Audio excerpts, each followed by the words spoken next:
Am I not as high as I usually am? Oh, there we go. My chair slipped down. That's the hello. Yeah, that's more like it. Hey there, it's me again. Yeah, I'm back.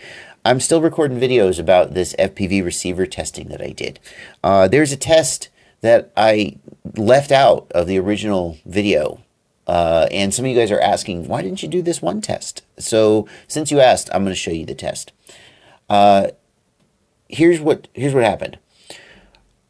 I tested the Clearview module with two of the same antenna on it, two Omni antennas.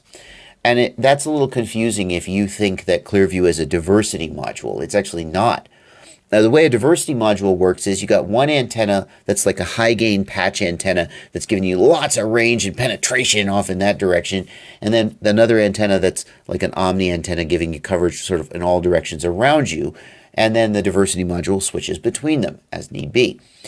Clearview is designed to work with two identical antennas, each receiving a slightly different version of the same signal, and then it does something magic and proprietary that gives you the Clearview picture at the other end. So in my first test, I tested Clearview as the manufacturer says it should be used with two Omni antennas. And then in the second test, I tested Clearview with one patch and one Omni antenna just like everybody else, which even though it's not a diversity setup, I mean, we got to at least try it. Some people are going to want to try to run it that way and see if the raw gain of the patch antenna makes up for the fact that you're not, the Clearview sort of magic algorithm isn't really working how it's intended to.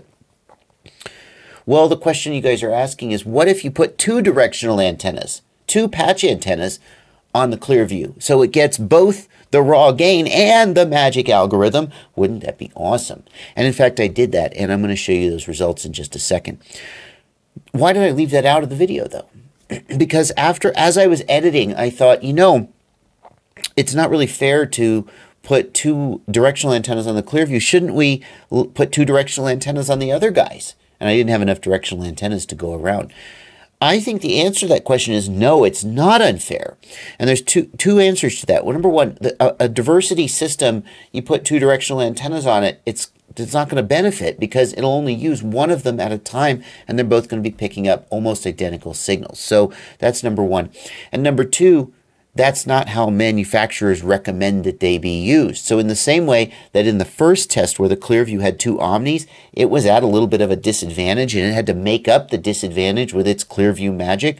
But hey, that's how Iftron says to use it. Well, diversity modules like LaForge, they're not intended to be used with two patches. Everybody would tell you that's a waste. So, okay, so I'm going to present you these results even though I'm aware of the criticism that, hey, why didn't you run the diversity modules with two patches? Because I didn't have enough patches. But here's the results, and you can see for yourself.